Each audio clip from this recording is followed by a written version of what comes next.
Dry before the rainstorm came down, but happy to see you guys are here. So I'm going to start with some questions at the beginning, some comments at the beginning, and then go to some questions afterwards. So to begin, on July 31st, Secretary Rubio announced U.S. sanctions against Brazilian Supreme Court Justice Alexandre de Moraes, who used his position to authorize arbitrary pre-trial detentions and undermine freedom of expression. Moraes abused his authority by engaging in a targeted and politically motivated effort to silence political critics through the issuance of secret orders, compelling online platforms, including U.S. social media companies, to ban individuals for posting protected speech. As Secretary Rubio stated on X, our actions are a warning to those who are trampling on the fundamental rights of their citizens, and judicial robes cannot protect you. Turning to the Indo-Pacific, the White House announced that the United States has reached a full and complete trade deal with the Republic of Korea. This agreement, as the Secretary is meeting today with ROK Foreign Minister Cho Hyun, reflects the unwavering strength of the U.S.-ROK alliance, which has served as the linchpin of peace, security, and prosperity on the Korean Peninsula and in the Indo-Pacific for more than 70 years. Meanwhile, on Capitol Hill, the State Department reported to Congress that the Palestine Liberation Organization, the PLO, and Palestinian Authority, PA, are not in compliance with their commitments under the PLO Commitments Compliance Act of 1989 and the Middle East Peace Commitments Act of 2002.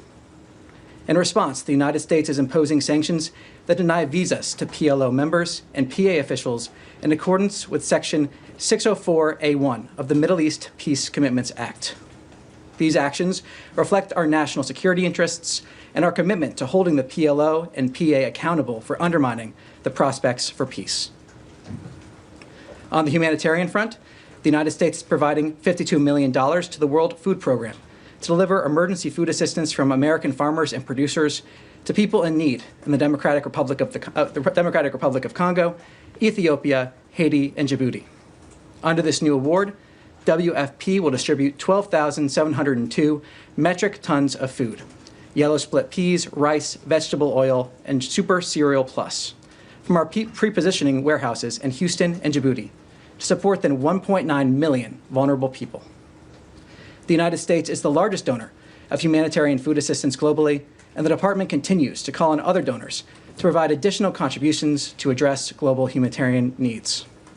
And before I turn it over to questions, I want to introduce our front row as spokesperson Bruce started last Tuesday, continuing the pattern here today. We have the Kyiv Post, Tehran, June Afrique, the Africa Report, News Nation, Bloomberg, SBT Brazil, and NHK. So with that, I'll turn it over to some questions.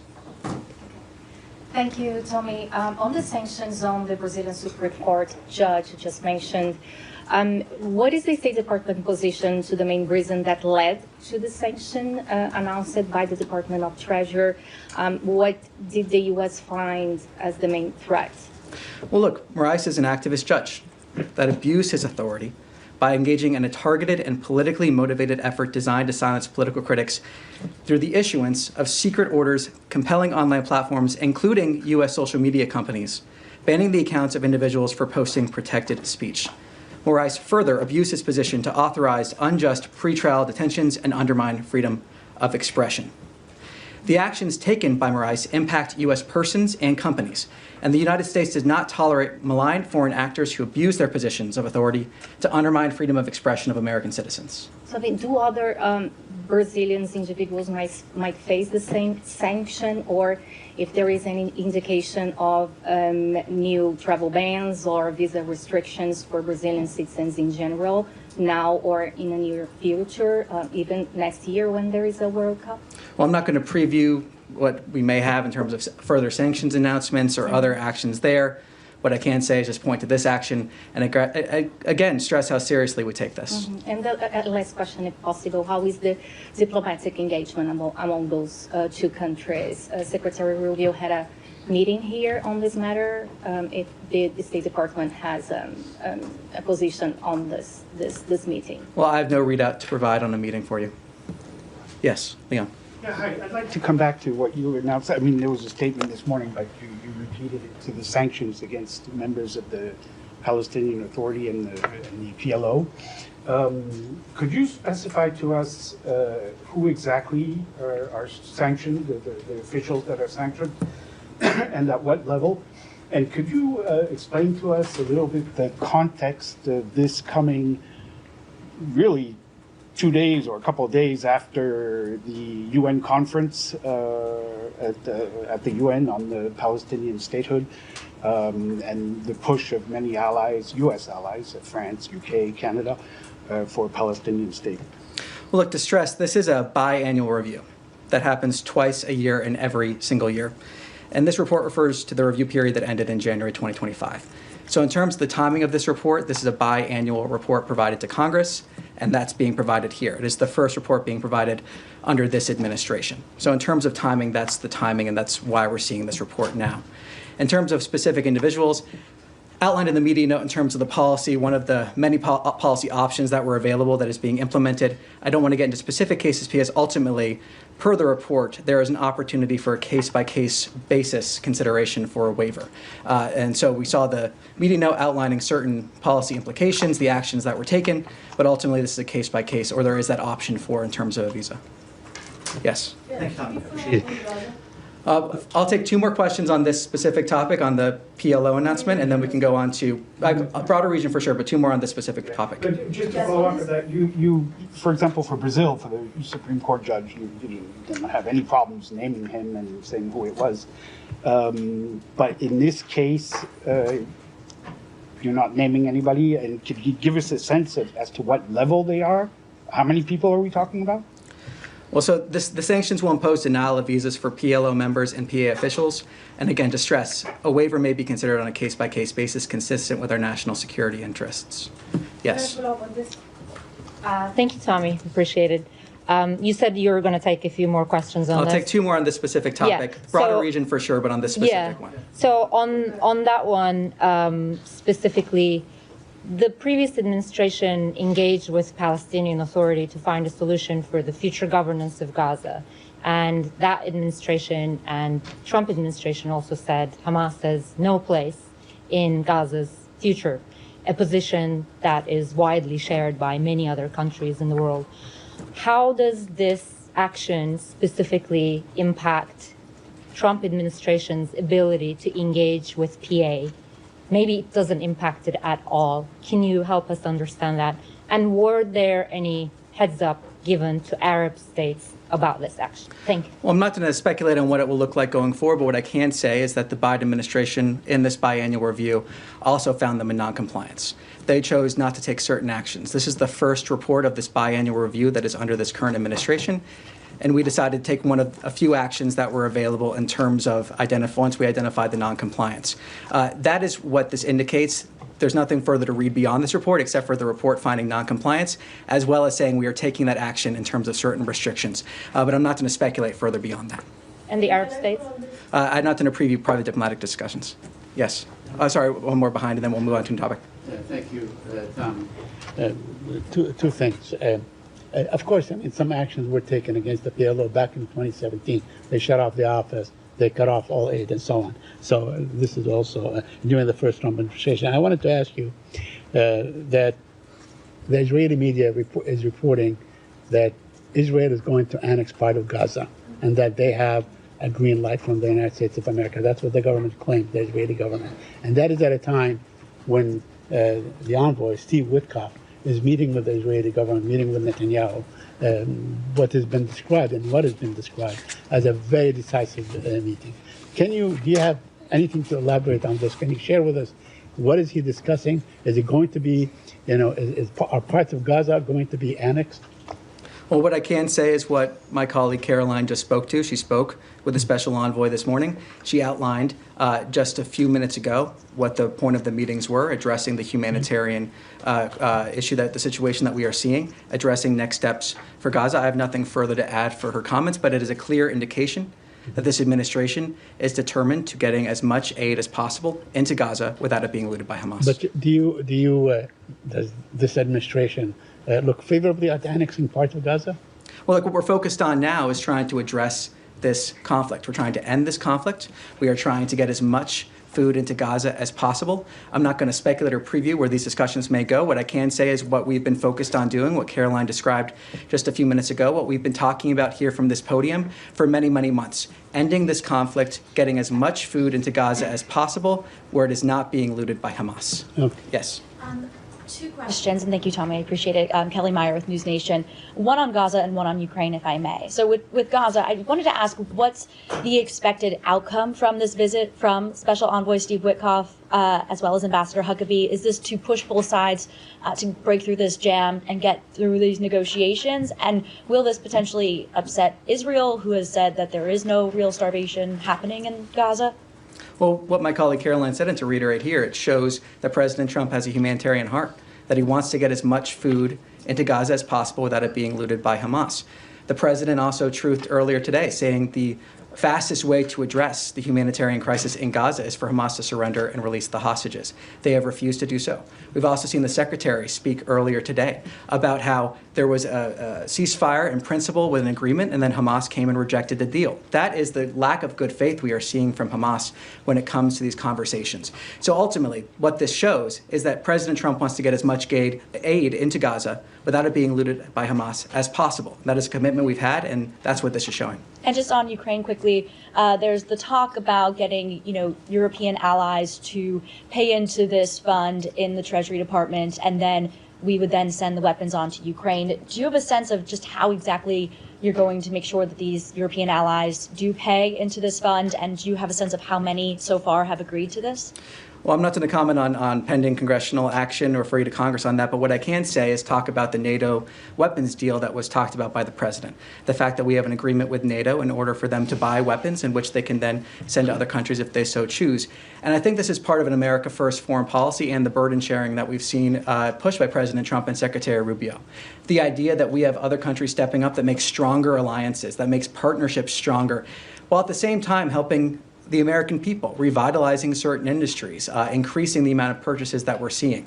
So we're seeing that impetus from this administration. We're seeing the effort to make the NATO alliance stronger. We're seeing that NATO weapons deal also being implemented. So we're seeing that effort here to put America first. But when we do that, address these challenges in a way that we have our allies and partners also stepping up.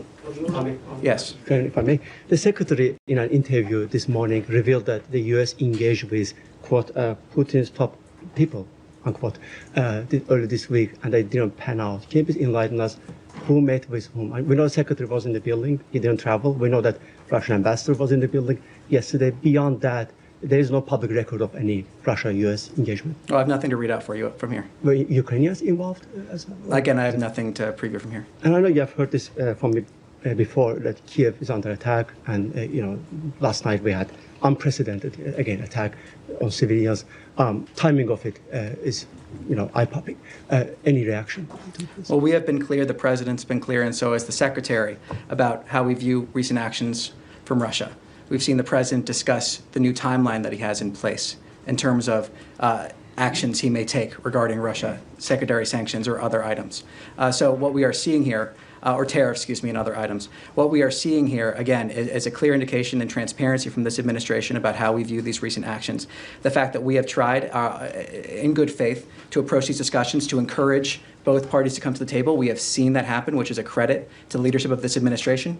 But also the fact, as the president said, we need to see action, not words. And so the president's been very clear on that. He's been very consistent, and he's spoken on this very publicly in recent days. Thank you, Tom. If I may, one more topic on Moldova, please. Moldova president yesterday, she revealed that her country is under attack by Russia. There's disinformation campaign going on prior to the election. Your allies in Romania also confirmed that.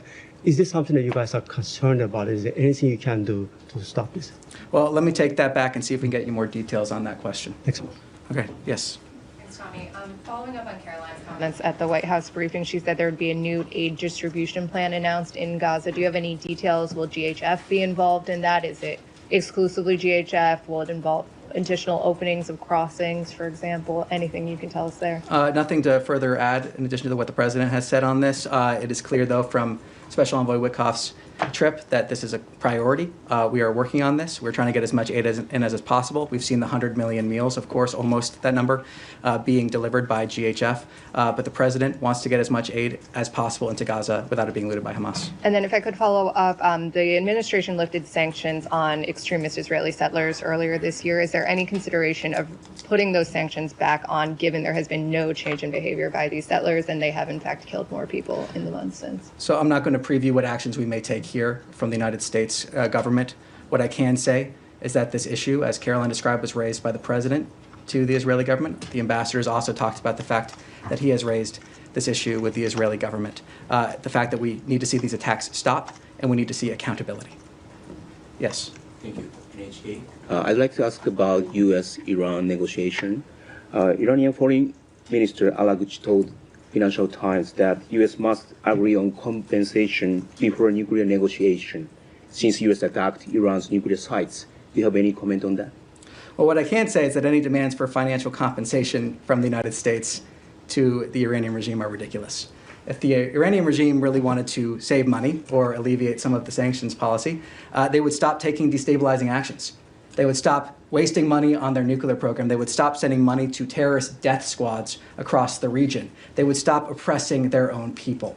So if they really wanted to save money or find a way towards prosperity for their people, they would start taking those actions. So any demands for financial compensation from the United States are ridiculous. But to stress, the United States is ready to talk with Iran. Iran has a short window of opportunity, but the ball is in Iran's court. So we're waiting to see what they do in terms of now it's in their court. Yes. Thank you, Tommy. To follow up on the topic of Iran, we saw today the joint statement on Iranian state threat activity in Europe and North America.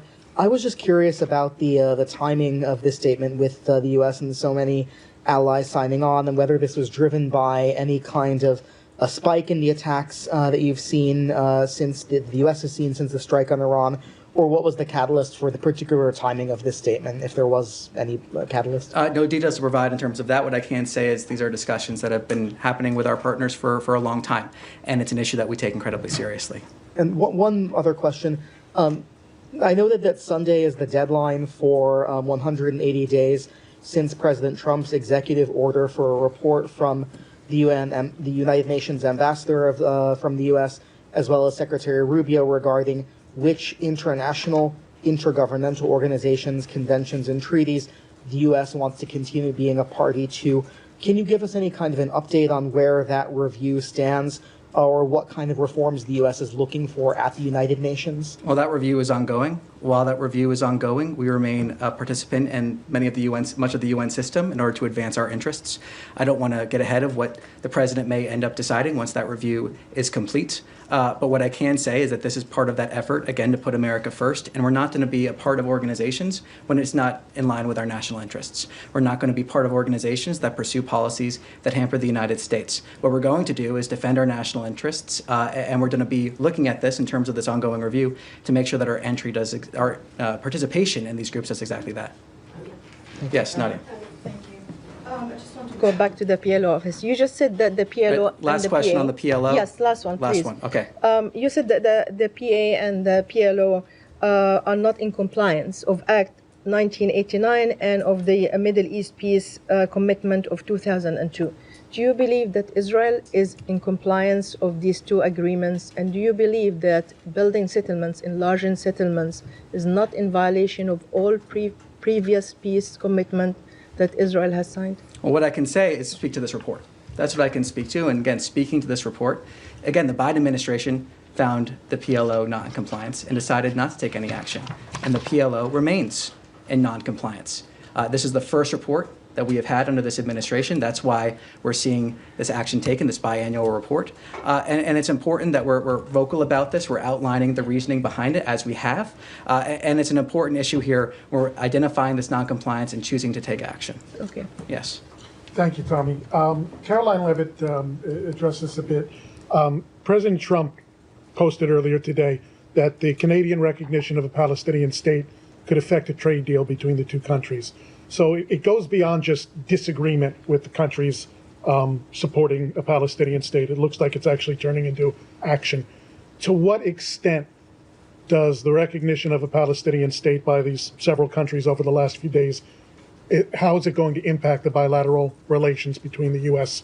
and those countries? Well, the president's comments speak for themselves, though he also spoke about how, in terms of these recognition that it is helping Hamas, the secretary also spoke to this. It could be seen as a reward for Hamas in many ways. We also actually saw on the day that Hamas rejected, as the secretary described today, rejected the ceasefire deal was the same day that France announced their recognition. So we are seeing, as the president's described, that this could be seen as a reward for Hamas. And in many ways, as the secretary also said, this could hurt the process of peace. Because of these timelines they set there, Hamas has been the one blocking reaching a ceasefire. Hamas has been the one blocking peace. And now we have these timelines set that could actually lead to a reward for Hamas if they continue in this behavior. So that's what we're seeing here. The president and secretary have talked about this. I have nothing further to add to the president's comments in terms of a trade talks with Canada. Yes. Yeah, thank you. I wanted to shift to another conflict in Sudan, the worst humanitarian catastrophe in the world, and the U.S. role there, engagement. A Quad meeting had been expected yesterday with the Saudi, UAE, and Egyptian foreign ministers here in the building. It didn't happen. Wondering if you could tell us about the reasons for the postponement, whether there's a date, perhaps around UNGA, for a replacement meeting, and whether that's a setback at all, that this has had to be postponed. Well, no date was set in terms of a Quad meeting here, in terms of your first question. And we look forward to bringing the Quad together in the near future. We hope to set that date soon. But in terms of your last question, we continue to coordinate on our collective engagement. We continue to coordinate in terms of pursuing outcomes. That dialogue continues, and we are committed to supporting that dialogue that leads to peace and ends the suffering of the Sudanese people. Can you clarify the U.S. position on the Sudanese armed forces and their future in a post-war transitional government? Because that seems to be a sticking point for a lot of the external actors. You know, I think Egypt in particular wants to see a role for them. Can you clarify what the U.S. position is? That a non-starter for you? Well, I don't want to get into the details of dynamic diplomatic conversations. We think the best path to peace and stability is an immediate and durable cessation of hostilities. And we are in communication with as many partners, the Quad being one of them, but not limited just to the Quad, in order to try to accomplish that end. Okay. Yes. Can I follow up on what Alex raised in this call with Russian officials? Why wasn't there a readout provided of it? Is it because the secretary was acting in his capacity as a national security advisor? Again, I have nothing to preview in terms of that topic. But you're not denying that those calls happened, just that you're not going to provide an insight into Well, again, the I have nothing to substance of offer in terms of those conversations here. But the secretary wasn't inaccurately referring to a call or anything in this interview that he had with Fox News.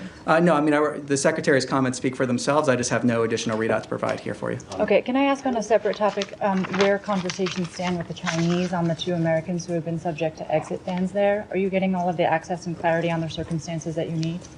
Well, I refer you to Spokesperson Tammy Bruce's comments on this. I have nothing further to add. Let me take that question back, though, see if we can get a more robust update for you. Okay, and Do you have one more?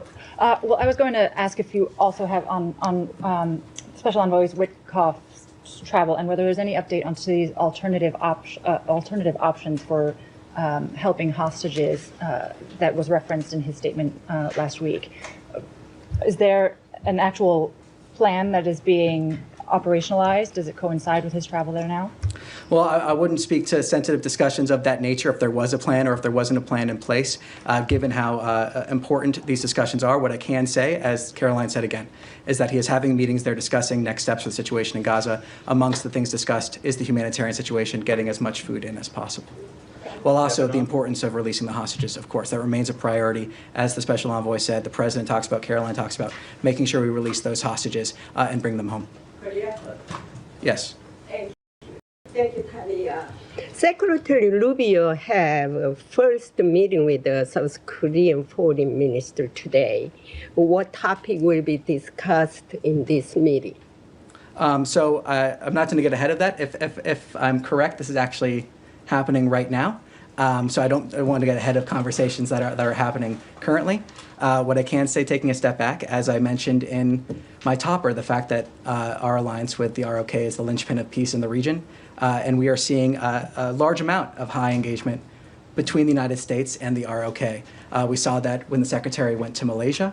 We've seen that since then. We see this complete and total trade agreement that the President announced. And so we see all this engagement, and I think this is the latest element of that in terms of conversations between the United States and the ROK. Thank you. Yes. With regard to the sanctions, could you just clarify on the PLO and PA? Could you just clarify that this is not in retaliation for or related to or an effort to hinder the PA's cooperation with France, Britain, Canada, and the Gulf states who have said that they intend to recognize Palestinian statehood in September? And the second one, when should we expect the biannual compliance report on Israel's compliance? I assume that's the same time schedule as the Palestinian assessment? Well, I'll say on this one, and I'll refer to my earlier answer in terms of the fact that this is biannual review. This has been, therefore, in process. The review period ended in January 2025. Yes. Yes. Sorry, but you didn't answer the first one. Or say, so does that mean the Israel one is complete? And the U.S. found no violations? Well, what I can speak to is this report here. That's what I can speak to. And again, the fact that the Biden administration found compliance, chose not to take any actions. Non-compliance, chose not to take actions. We also found non-compliance and chose to take action. But yes. On it's not in retaliation. These sanctions, they have nothing to do with the statehood. Again, just this question. This is part of a biannual review. Yes. Are you concerned about the degree of global diplomatic isolation for the US on its entire position relating to the future of the Israeli-Palestinian conflict? I reject that premise that we are isolated. I think we are showing through the fact that we have conversations all the time with our allies and partners, the many agreements that are being signed, the fact that we have many different initiatives that are bearing out here because of President Trump's leadership. We're seeing this across the board in Europe. We're seeing it in the Middle East. We're seeing it in the Asia. We're seeing that in the Indo-Pacific. Again and again, agreements being signed, conversations happening because of the leadership of President Trump. And also the fact, as my colleague Caroline talked about, all of the different peace agreements that President Trump has helped broker since he's been in office. So I reject the concept of any sort of isolation here in terms of the United States. I think it's just the opposite, while of course putting America first. But is there a single country you can name that publicly supports the GHF? Well, look, what I can say is that we do, and I can say we're committed to getting as many meals as possible into Gaza without it being looted by Hamas. The president also spoke to the fact that he's looking for new efforts to do just that. He spoke about that when he was in Europe. So what I can say and speak to is our commitment, and what I can say and speak to is the many different conversations, agreements, progress we are making with allies and partners around the world. And just finally, just to add to that, what is the US's policy for a long-term viable peace between Israelis and Palestinians? Well, as we've said here before, our focus is on ending the conflict and addressing the humanitarian situation in Gaza. Is there a long-term? Is there any policy or plan? I'm not going to preview right now what that is. What I can say is that our focus is on ending the conflict and making sure the hostages are released and getting as much food into Gaza as possible without it being looted by Hamas. Yes. Thank you, Tommy. I just want to go back to following one of Said's questions regarding reports in the Israeli media. 3 days ago, I'll try to be specific, Haaretz reported that Israeli officials briefed Secretary Rubio in their plan to annex parts of Gaza Strip, and they received an approval from the Trump administration. Do you have a comment? I addressed this question earlier. Refer to my comments there. Yes. Thank you, Tom. Nice to see you again. Question about the Ukrainian war. U.S. President Donald Trump cut the deadline for a ceasefire deal with Vladimir Putin from 50 days to 10 days, warning of strong sanctions if no action is taken. Sorry, could you speak up just a little bit? I'm having trouble hearing you. U.S. President Donald Trump cut the deadline for a ceasefire deal with Vladimir Putin from 50 days to 10 days, warning of strong sanctions if no action is taken. But at the same time, we see Russia continues to capture new towns and villages almost every day, and this raises doubts about Russia's real intentions. Do you think this move can lead to real peace talks, or is it just a political pressure? And what could be the consequences if Russia keeps expanding its attacks while ignoring the ceasefire deadline? Thank you. Well, I'm not going to preview what the president may decide. He's been clear in terms of the broad considerations he's making. He's also been clear on the timeline that he has. What I can say in terms of our transparency on how we view Russia's actions, that remains. I discussed them earlier here. The president has been clear on that. The secretary has also been clear, talking about what we've seen, the fact that we need to see actions, not words. And when it comes to this, the president talking about that itself when he was talking about moving the deadline, moving it forward. So ultimately, our hope is that we can get the sides to the table, that they can have conversations toward the ceasefire, that there can be conversations that lead to a long and enduring peace. Our fundamental, our driving principle here is to end the bloodshed. That remains, that continues. That's why we've seen the engagement we have seen. That's why we've seen the actions we have seen. That remains our policy, that remains our effort to try to end this conflict. Yes? Thank you. On the Muslim Brotherhood, the Brotherhood is reportedly being considered for the designation of terrorist organization by the administration. It was asked today in White House briefing as well. My first question is, organizations like Hamas emerge from the ideology of the Brotherhood. Does the State Department view the Muslim Brotherhood more as an ideology or as a structured, centralized organization? Second, where does it fall in terms of U.S. national security concerns? Well, what I can speak to, again, is our view of Hamas and the fact that they have blocked peace, they have blocked ceasefire, they have been weaponizing aid against their own people, the fact that they are I'm the asking reason we're on saying Muslim this. Brotherhood. Yeah, so, but I can talk about in terms of, you mentioned Hamas, so I'm speaking to that. In terms of our broader, that's what I'm speaking to here. In terms of our broader policy, when we're looking at different groups in the region, let me take that back and see if we can get further details for you. Appreciate it. But in terms of our view of Hamas, we've been very clear on that.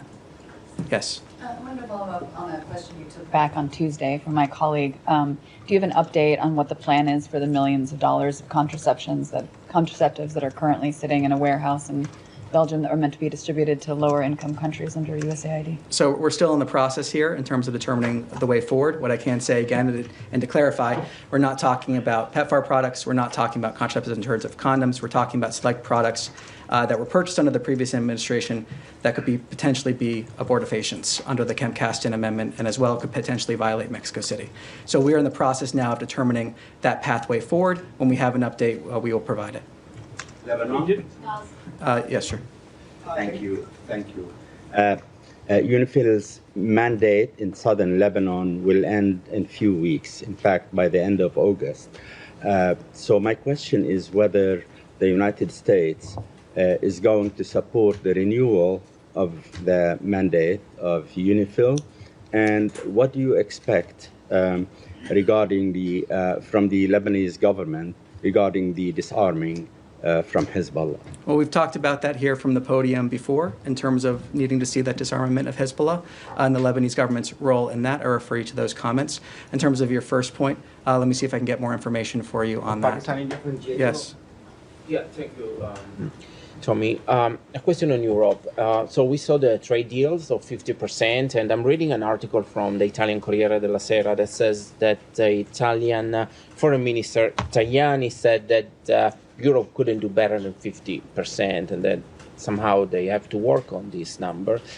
But inside the Italian government, also in the European Union, there's some concern that because of the European will have to buy so much liquid gas, somehow the United States would have a leverage on Europe on foreign policy when, as allies need to take decisions.